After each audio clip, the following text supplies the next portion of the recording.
Alright, ladies and gentlemen, welcome to Dota 2 update for the week of May 16th, 2011. And guys, we are inching closer and closer to fourth quarter of this year when hopefully Valve will release Dota 2 to an ever-waiting audience here.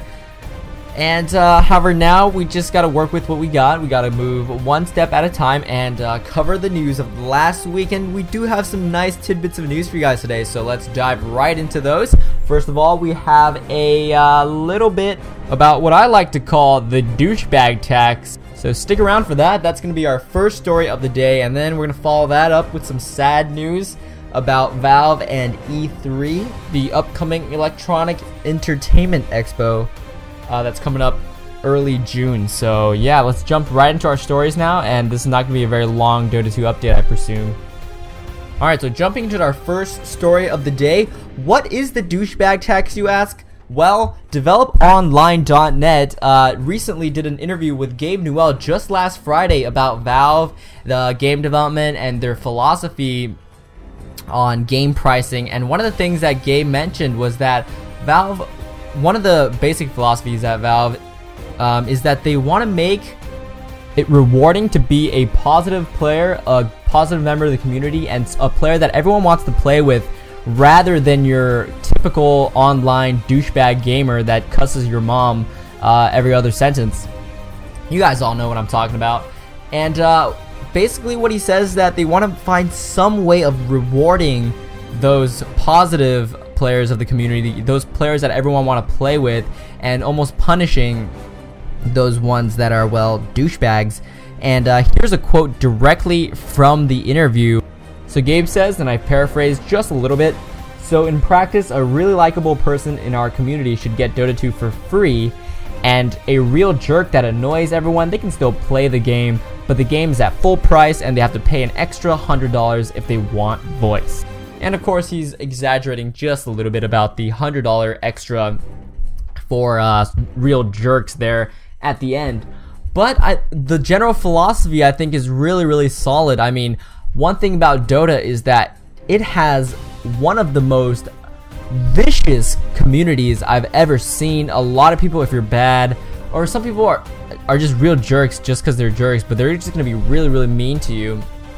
And if Valve can really somehow put this philosophy into practice, because right now I think it's a little bit more idealistic than it is realistic, but I mean, if they can somehow find a way to pull this off, they would have the key to the Golden Palace right there in their hands. I mean, that would make their community probably the best community out of all the games.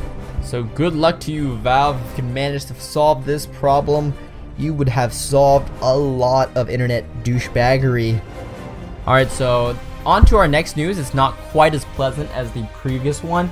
E3, which is coming up early June, the Electronics Entertainment Expo, which usually features some pretty big game developers and they showcase what they've got and that kind of stuff. It's just a big conference and convention.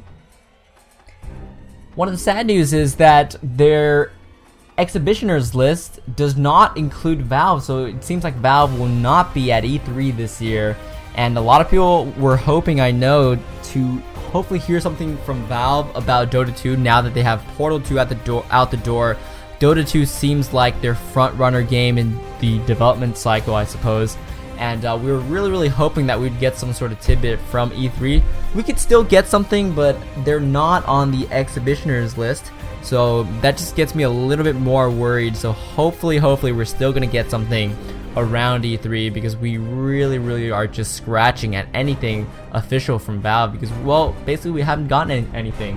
The most fresh news that we've gotten in the past couple weeks have just been Gabe Newell interviews where he slightly brushes Dota 2 or says the name Dota 2, and then bam, we got all this analysis on like the most trivial things. I mean, it seems like if anyone mentions Dota 2 at Valve, suddenly we're trying to piece together like every little bit of information possible about Dota 2 when it wasn't really even intended. So we're really starving for something official from them, and hopefully we get some gameplay videos or even a picture of what Dota 2 looks like, because we haven't seen any videos, we haven't seen any pictures of the gameplay of Dota 2 at all. So we're hoping, guys. We're hoping. Got my fingers crossed for E3. Maybe we're still gonna see something despite Valve not being on the exhibitioners list.